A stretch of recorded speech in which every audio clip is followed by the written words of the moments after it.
जय हिंद व्यूवर्स, मैं राहुल सोनी एक बार फिर से आप सभी का स्वागत करता हूं अपने चैनल में। आज का वीडियो उन स्टूडेंट्स के लिए है जो इस साल 12th का बोर्ड लिखने वाले हैं, 12th का बोर्ड एग्जामिनेशन लिखने वाले हैं, उन स्टूडेंट्स के लिए है।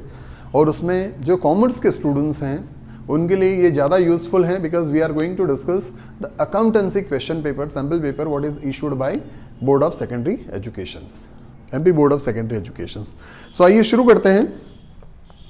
तो ये हमारे सामने जो स्क्रीन पर है पेपर, ये पेपर एमपी बोर्ड ने अपनी ऑथराइज वेबसाइट के जरिए स्टूडेंट्स की हेल्प के लिए जारी किया है, जिससे कि वो थोड़ा सा प्रश्न पत्र का आइडिया ले सके कि किस तरह का प्रश्न पत्र उन्हें मेन एग्जामिनेशन में सर्व होने वाला है और वो किस तरीके से अपने को तैयार कर सके ताकि वो मेन एग्जामिनेशन 2025 में अच्छा स्कोर कर सके। तो चलिए शुरू करते हैं। So you can see this is a sample paper, sample question paper for practice only. 23 questions रहने वाले हैं, 3 आवर्स में आपको इन्हें अटेम्प्ट करना है। जैसा कि आप सभी लोग ऑलरेडी जानते हैं, ये कुछ इंस्ट्रक्शंस हैं जो आपने अभी वार्षिक अर्धवार्षिक परीक्षा के दौरान भी देखे होंगे। अभी हम लोग एक बार फिर से थोड़ा सा एक क्विक रिवीजन कर लेते हैं। तो सभी प्रश्न हल करना अनिवार्य है, ये एक बहुत अच्छी बात है स्टूडेंट्स कि हम सारे क्वेश्चंस अटेम्प्ट करें, है ना। This is going to be very helpful for you people in the various way, है ना। सो प्रश्न क्रमांक 1 से 5 तक वस्तुनिष्ठ प्रश्न है। प्रत्येक उप प्रश्न के लिए 1 अंक निर्धारित है। 1 से 5 तक के सारे ऑब्जेक्टिव क्वेश्चंस रहने वाले हैं। टोटल 32 क्वेश्चंस होते हैं, जैसा कि आप सभी लोग ऑलरेडी जानते हैं। तो कुल मिलाकर के 32 मार्क्स जो हैं आप केवल वस्तुनिष्ठ प्रश्नों के जरिए अर्न कर सकते हैं। ये एक बहुत अच्छी बात है। देखिए यहाँ पर मैं बहुत ज़्यादा स्पेसिफाई नहीं कर रहा हूँ, लेकिन अकाउंट्स के क्वेश्चन पेपर में केवल आप ऑब्जेक्टिव के दम पर भी पास हो सकते हैं। कॉमर्स के स्टूडेंट्स थोड़ा सा अकाउंट्स को लेकर के, 12th अकाउंट्स को लेकर के थोड़े परेशान होते हैं कि इसमें पास होना थोड़ा सा मुश्किल है, दिक्कत आती है वगैरह वगैरह। तो ये एक बहुत अच्छी बात है कि 32 मार्क्स के ऑब्जेक्टिव्स हैं ही आपके पास में, लगभग सारी सब्जेक्ट में होते हैं, तो that you can easily cover. और उसके बाद में जो 6 से लगा करके 23 तक क्वेश्चन है, 6 से 23 तक के भी जो क्वेश्चन हैं, उन सभी में भी आपके पास में आंतरिक विकल्प होते हैं। देखिए बहुत अच्छी बात है, आप थोड़ा सा इस चीज को समझिए कि 6 से 23 तक आपके पास में आंतरिक विकल्प हैं। आंतरिक विकल्प का मतलब क्वेश्चन नंबर 12 थोड़ी देर के लिए हम लोग मान लें, तो उसमें या तो आपको ये क्वेश्चन अटेम्प्ट करना है या उसके अथवा में ये जो क्वेश्चंस दे रखा है ये अटेम्प्ट करना है। इसे हम बोलते हैं आंतरिक विकल्प, है ना। ओवरऑल नहीं है, ये आंतरिक विकल्प है। तो ये हमारे पास में एक अच्छी बात है। आगे बढ़ते हैं, इसके बारे में हम लोग और बात करेंगे। तो ये कुछ इंस्ट्रक्शंस हैं। 6 से 15 की जो क्वेश्चंस हैं, है ना, 6 से 15 की जो क्वेश्चंस हैं वो आपको 2 नंबर देते हैं और इनकी वर्ड लिमिट 30 शब्द है। 16 से 19 के जो क्वेश्चन हैं वो 3 नंबरों के लिए है, जिन्हें आपको 75 शब्दों में कंक्लूड करना होता है। 20 से 23 के जो प्रश्न हैं वो 4 अंकों के लिए हैं, जिसे आप 120 शब्द तक लिख सकते हैं। संख्यात्मक प्रश्नों के शब्द सीमा का कोई बंधन नहीं है। ये विशेष ध्यान देने वाली बात है कि न्यूमेरिकल क्वेश्चंस में कोई वर्ड लिमिट नहीं है। आप उसे अपने टाइप से एक्सटेंड करके लिख सकते हैं। जहां पर ज़रूरी है वहां पर वर्किंग नोट्स दे सकते हैं। जहां पर आपको कोई स्पष्टीकरण देने हैं वो स्पष्टीकरण आप दे सकते हैं, because the accountancy is based on generally accepted accounting principle. जहां पर आपको कुछ भी स्पष्टीकरण वगैरह देना है वो भी आप दे सकते हैं। कुल मिलाकर के न्यूमेरिकल क्वेश्चंस के लिए कोई भी शब्दों का बंधन नहीं है। मैं स्टूडेंट से एक बात यहां पर स्टार्टिंग में मेंशन करना चाहूंगा कि हम लोग वर्ड लिमिट का विशेष तौर पे ध्यान रखें। कई बार क्या होता है, देखिए ये चीजें, है ना, हम लोग इस वीडियो के जरिए केवल हम यही डिस्कस नहीं कर रहे हैं कि सैंपल पेपर में क्या कुछ आना है, हम लोग इसके बारे में भी बात करेंगे कि हमें क्वेश्चन पेपर को कैसे अटेम्प्ट करना है। Dear students, I will suggest you to maintain the discipline in the word limit. Discipline in the word limit मतलब हम लोग कोशिश करें कि 2 नंबर के शब्दों को 30 शब्दों से ज़्यादा लेकर के नहीं जाएं। उससे हमारा टाइम वेस्ट होता है। देखिए अगर आपने 2 नंबर के प्रश्न को बहुत अच्छा, दुनिया का सबसे अच्छा आंसर भी होगा तो भी आपको 2 नंबर से ज़्यादा नहीं मिल सकते। तो better to be limited up to the words. अगर आपसे पूछा गया है कि भाई साझेदारी की कोई विशेषताएं बताइए, तो 2 अंकों के लिए पूछा गया है, 2 विशेषताएं बता दीजिए और अगले प्रश्न पे पढ़ जाइए, so that what you would be able to save the time for other questions. So please take a call और किसी भी प्रश्न के ऊपर बहुत ज्यादा टाइम वेस्ट ना करें। चलिए ऐसे ही कुछ आगे के प्रश्नों के लिए भी है, आगे हम लोग बढ़ते हैं। थोड़ा सा मैं तेजी से बता रहा हूं ताकि वीडियो बहुत ज़्यादा लॉन्ग नहीं हो और हम जो जो इन्फॉर्मेशन इसमें कलेक्ट करना चाहते हैं वो इन्फॉर्मेशन हम आसानी से कलेक्ट कर सके। तो पहले क्वेश्चन में सही विकल्प आ रहे हैं हमारे पास में। साझेदार का फर्म से संबंध होता है, स्वामी और सेवक का, प्रबंधक का, एकाधिकारी का। चारों में से जो भी ऑप्शंस सही हैं उस ऑप्शंस को आपको टिक करना है और आगे बढ़ना है।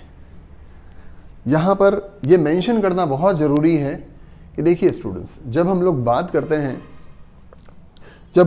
करते हैं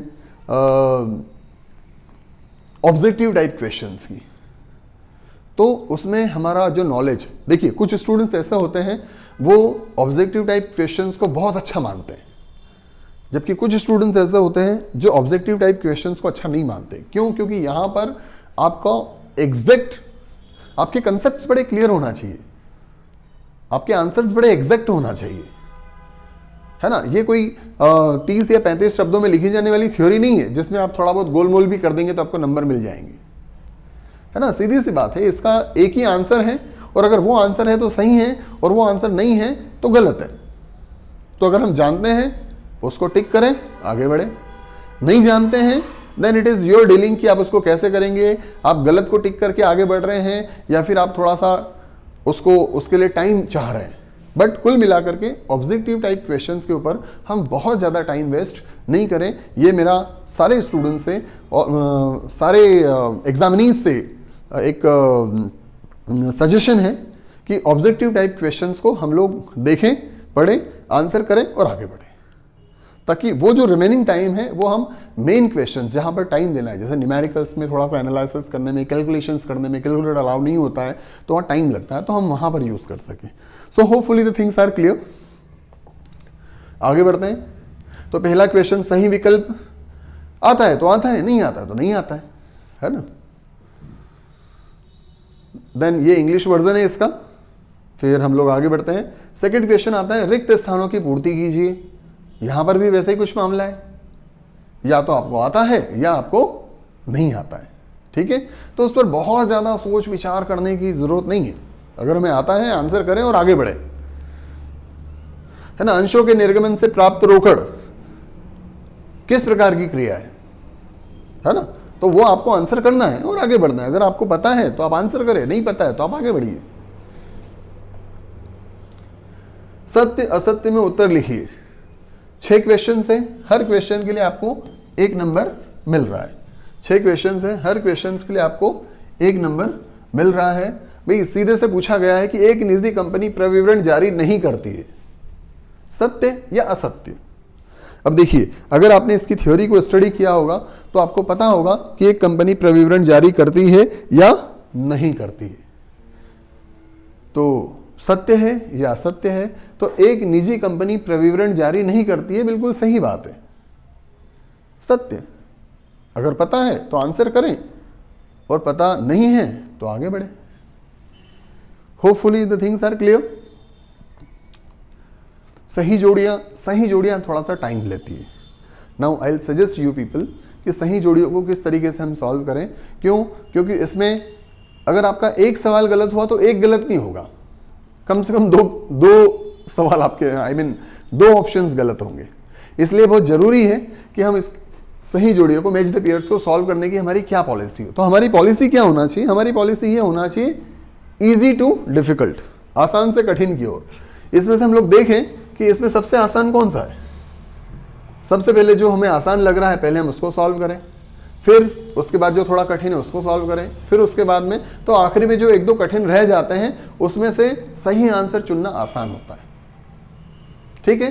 तो if you are comfortable with this कि चालू खाते, इसका क्या आंसर हो सकता है? कंपनी का समापन, पूर्णदत्त होना, लेनदार आवर्त अनुपात, स्थायी पूंजी विधि, क्षतिपूर्ति, मृत साझेदार का उत्तराधिकारी, विविध लेनदार। हमें जो भी ठीक लग रहा है कि चालू खाते भी क्या हो सकता है इसका, हाँ ये हो सकता है ना, कि स्थायी पूंजी विधि की जब भी कंपनी की कैपिटल जो है फिक्स्ड होती है तो हम लोग चालू खाते बनाते हैं। तो चलिए ये हमारा एक सॉल्व हो गया।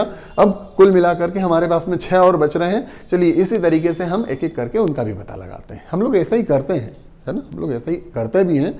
सो this is just a quick guidance कि हम इनको कैसे करें। चलिए आगे बढ़ते हैं। अब एक वाक्य में उत्तर लिखिए। ये भी बड़ा स्पेसिफिक टाइप के क्वेश्चंस हैं। अगर आपको आते हैं तो आते हैं, नहीं आते हैं तो नहीं आते हैं।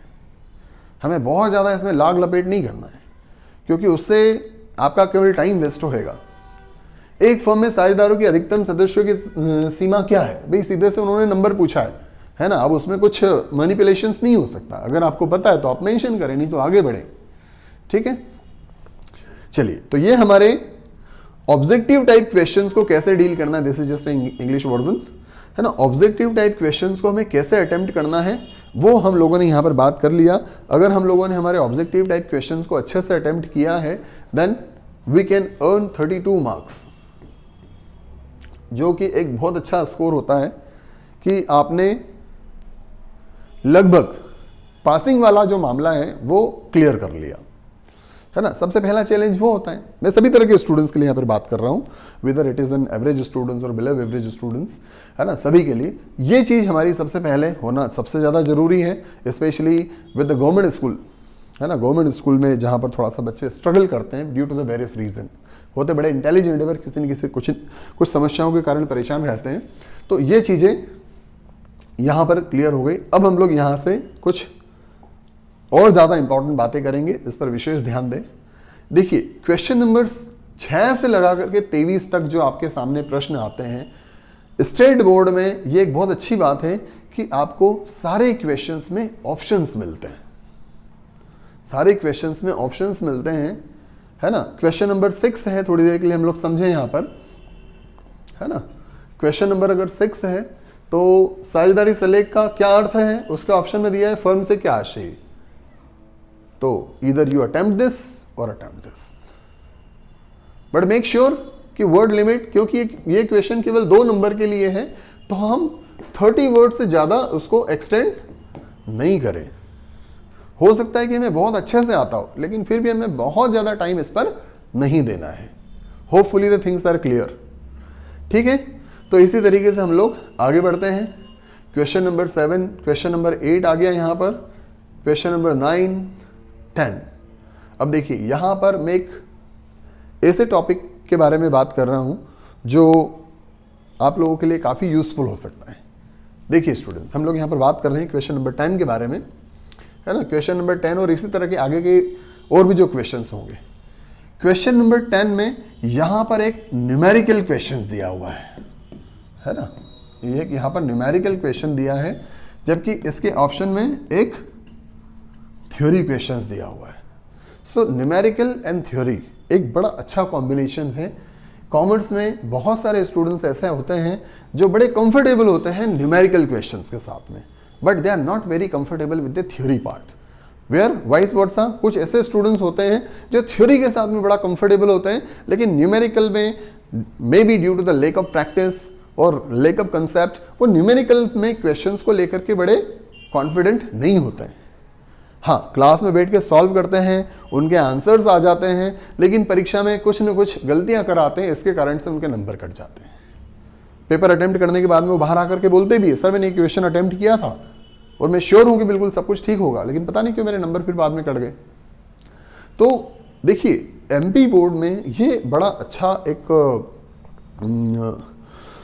अप्रोच है क्वेश्चन पेपर में कि लगभग हर क्वेश्चन के साथ में एक तो ऑप्शंस है, आंतरिक विकल्प है, दूसरी बात करीब 75% केसेस में न्यूमेरिकल के साथ में थ्योरी है या थ्योरी के साथ में न्यूमेरिकल है। तो अगर आप थ्योरी में कंफर्टेबल नहीं है तो न्यूमेरिकल कर लीजिए, न्यूमेरिकल में कंफर्टेबल नहीं है तो थ्योरी कर लीजिए। Just know your power, know your strength. ठीक है, अभी this is December, means this is the just end of December, फिर भी आपके पास में ऑलमोस्ट 2 मंथ है ना, ऑलमोस्ट 2 मंथ है। इन 2 मंथ में हम लोग एक कॉल ले सकते हैं, टेक अ कॉल, और आप डिसाइड करें कि आप ये जो 12वीं बोर्ड का जो लड़ाई है ना, अकाउंट्स की जो अकाउंट के जो स्टूडेंट्स एग्जाम लिखने वाले हैं, वो आप किसके दम पे लड़ने वाले हैं, थ्योरी या न्यूमेरिकल्स। ऑब्वियसली आपको थोड़ा बहुत तो दोनों को लेकर के चलना पड़ेगा, लेकिन मेजर मास किसका रहने वाला है। अगर थ्योरी तो थ्योरी आप बड़ी अच्छा सा तैयार कर लीजिए, न्यूमेरिकल तो फिर न्यूमेरिकल ऐसे तैयार होना चाहिए कि फिर कैसा भी क्वेश्चन आ जाए वो अटेम्प्ट हो ही जाए।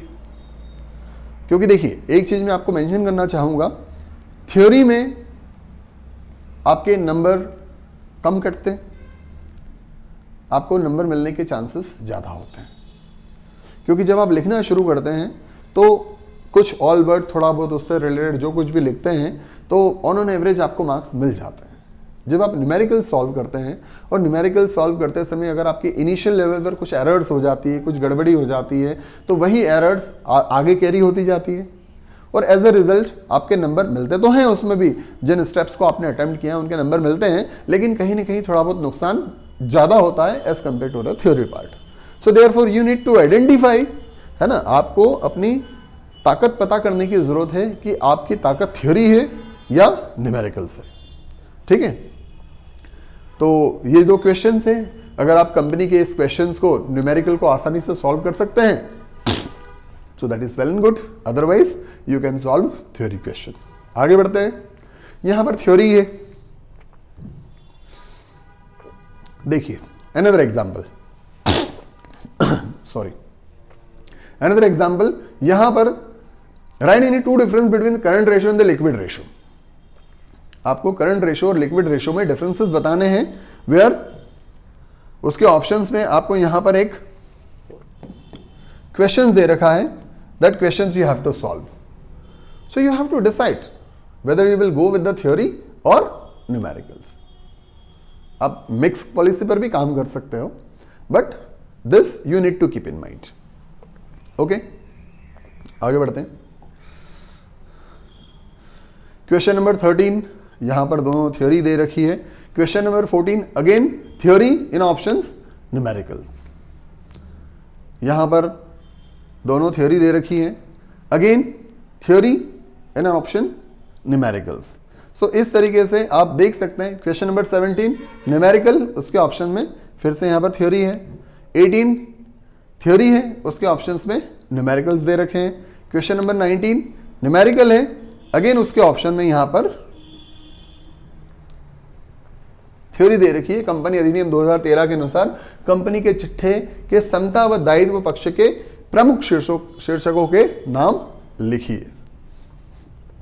क्वेश्चन नंबर 20 की हम लोग बात करें तो यहां पर फिर से देखिए जो बड़े क्वेश्चन है स्टूडेंट्स, बोर्ड ने यहां पर इस बात का भी ध्यान रखा है ना, बोर्ड इस बात का ध्यान रखता है कि कुछ स्टूडेंट्स थ्योरी में कंफर्टेबल होते हैं, कुछ न्यूमेरिकल में कंफर्टेबल होते हैं। तो जो बड़े क्वेश्चंस है, बड़े क्वेश्चन से मेरा मतलब बड़े नंबरों के लिए है, 4 मार्क्स के लिए है, वहां पर लगभग क्वेश्चंस में उन्होंने थ्योरी और न्यूमेरिकल के रेशो को मेंटेन रखा है। तो ये अच्छी बात है उन सभी स्टूडेंट्स के लिए जो थोड़ा सा कहीं ना कहीं थ्योरी या न्यूमेरिकल में स्ट्रगल करते हैं।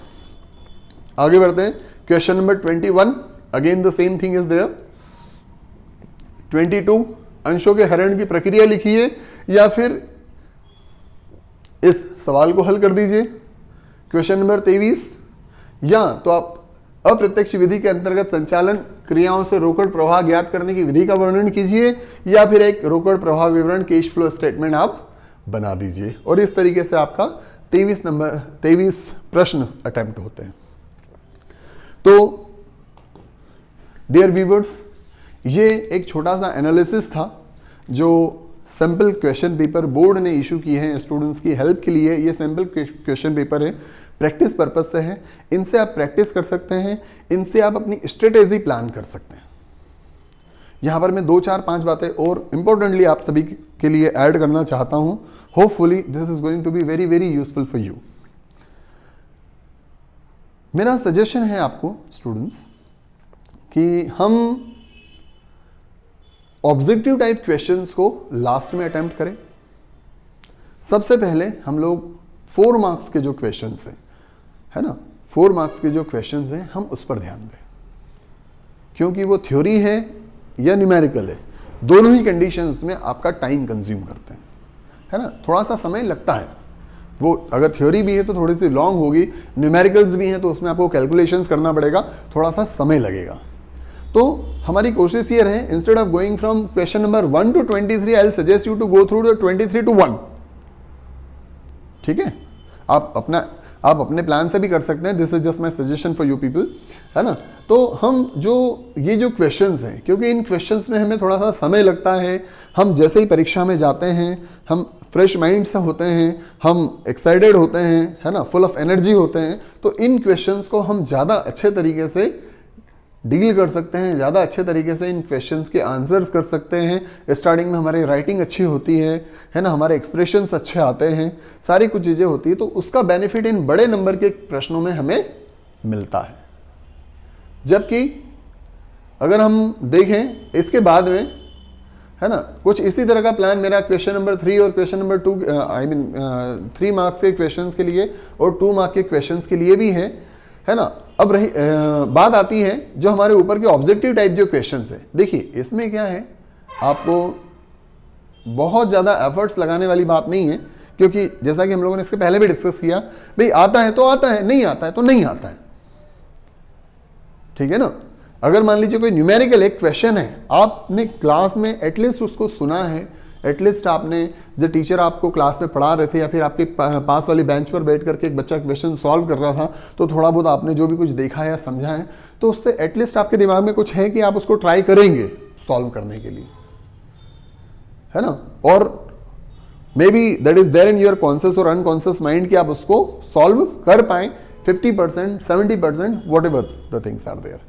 लेकिन ऑब्जेक्टिव टाइप क्वेश्चंस में पूरी तरीके से डिपेंडेंसी इस चीज पर है कि अगर आपने पढ़ा है, अगर आपको याद है, वो मेमोराइज है ना, तो आप उसका आंसर कर पाएंगे, नहीं तो नहीं कर पाएंगे। तो कुल मिलाकर के ये जो क्वेश्चन, ये जो 32 मार्क्स के जो क्वेश्चंस हैं, इनके लिए आखिरी के 32 मिनट भी अगर हम माने, अगर एक क्वेश्चन के लिए 1 मिनट भी हमने मान लिया, जो कि मोर देन इनफ है, तो वो भी बहुत ज़्यादा सफिशिएंट है और आप उसको कर सकते हैं। तो आप मुश्किल से 15 मिनट या 20 मिनट में ये 32 मार्क्स के सारे ऑब्जेक्टिव सॉल्व कर सकते हैं, है ना। थोड़े बहुत जो 1-2 न्यूमेरिकल्स टाइप के आ जाते हैं उनको छोड़ करके, तो this is the policy, we have to go through it.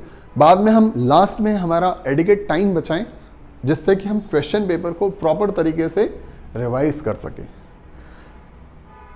Students, आप में से कुछ लोग सोच रहे होंगे कि ये सारी सुनी सुनाई बातें हैं, है ना, हर एग्जाम में हमारे टीचर्स बोलते हैं पेपर को मिला लो, और हम तो मिला भी लेते हैं, कुछ चीज़ें नहीं होती, but that is very much needed.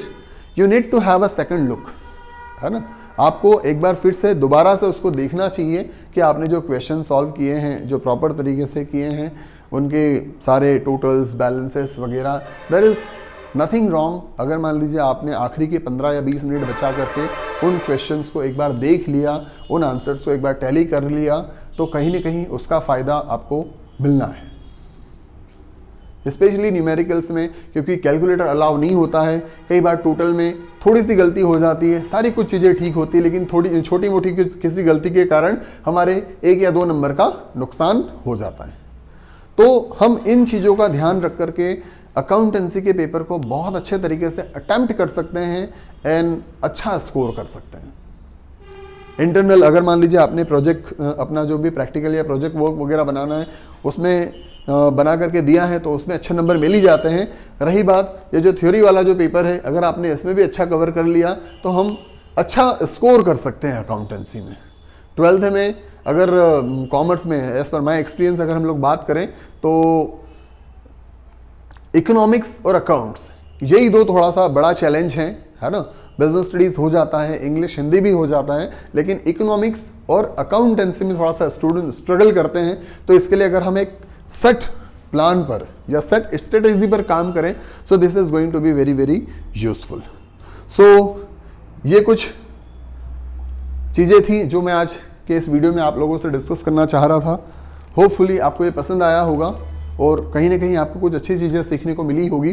तो आई विल सजेस्ट यू कि आप इन्हें उन स्टूडेंट्स के साथ में शेयर करें जो इस बार 12th बोर्ड का एग्जामिनेशन लिखने वाले हैं।